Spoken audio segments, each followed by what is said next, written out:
प्लेनको यत्रै पंखा नाच्छ उड्छ कसरी उड्छ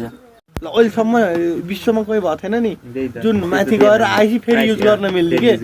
त्यस्तो बनाएको त्यसले त पढेर त किताबमा हुन्थ्यो पढाएर हुन्थ्यो भने त यता सुनेको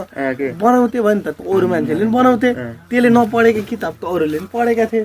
तर त्यसले चाहिँ बनायो भनेपछि त्यो अटोमेटिक त्यो जन्मिने बेलामा त्यसको दिमागमा चाहिँ पहिल्यै राखिदिएर पठायो हुन्छ नि जस्तो लाग्छ कि यिनी ठुल्ठुला वैज्ञानिकहरू पहिलाका मान्छे हुन्छ नि यिनीहरू पढेर लेखेर जानेको हुन्थेन नि त जस्तै त्यो एउटा बल्ब बनाउँदाखेरि त्यो 796 पटक फेल भयो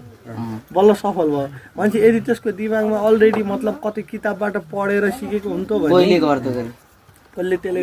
एकचोटि यहाँ सफल बनाइदिन्थ्यो पढेर होइन त दिमागमा त्यो सोध्दै जाँदा अटोमेटिक त्यो भगवान्ले हालिदिन्छन् कि नर्मली काम गर्ने मान्छेले एकचोटि ढोका नर्मली गर्ने खोज्दैन त्यही त त्यसलाई किन हामीले कहिले गर्छ धक्का आयो नि भयो यता सकिन्न अनि छोडिन्छ कि त्यही त तर उसले कन्टिन्यू दियो किनकि दिमाग अलरेडी थियो दिमागमा त्यस्तो लेखेको मान्छेको केही कुरा गर्दा कतिचोटि फेल हुन्छ होइन यो भगवान्हरूले मतलब भगवान भन्दा पनि त जन्मिँदै त्यसको दिमागमा राखिदिएर पठायो जस्तै अब ल मान्छे जन्म होइन त्यसको यो मान्छे यहाँ जन्मिसकेपछि त यिनी कुरा थाहा भएको होइन कोही व्यक्तिलाई जन्मिँदाखेरि चाहिँ ल त धरतीमा गएपछि होइन यस्तो यस्तो गर्नुपर्छ है ल है भनेर बताइदिएर नै पठाएका हुन्छन् गो त्यो सानो हुँदा त गर्न सक्दैन त्यो काम अलि ठुलो भएपछि गर्न सक्छ त्यही भएर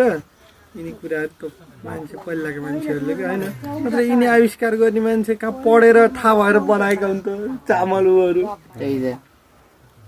तर यस्तो गरेर यस्तो छ पहिलाको कसरी खान्थे यो मेसिन नभन्दै मेसिन त धेरै भएन होला आएको तर ढेकीमा कुट्दा नि बोक्रा खोल्छ नि त धान कस्तो हो के त्यो नि अनौठो हो के धान त्यही त बोक्रा मात्रै खोल्छ नि धान नकुट्ने त्यति साह्रो हुन्छ मान्छे औलो राखे औलो फुट्छ अनि यो धान किन नफुट्ने होला अब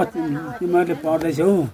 होइन विज्ञान पढ्दैछौ अब चाहिँ कसै भने पत्ता लगाउनु पर्यो नि त होइन यो पत्ता लगाइसक्यो लगाएर बनाएर भइसक्यो प्लेन बनायो के बनाएन त्यस्तो प्लेनको यत्रै पंखा नाच्छ उड्छ कसरी उड्छ हेलिकप्टरको त त्यत्रो ठुलो पंखा हुन्छ ल उडाएर प्लेनको त यत्रो पंखा हुन्छ नि होइन होइन यस्तो हुन्छ फेरि मलाई लाग्छ कि होइन जस्तो अहिले छ नि एक ठाउँबाट फोन गरेर अर्को ठाउँमा बोलेको सुनिने त्यस्तै पछि गन्ध पनि त्यस्तै गरेर जाने हुन्छ कि जस्तो लाग्छ कि गन्ध मतलब जस्तो कि यहाँ जस्तो गन्ध हुन्छ नि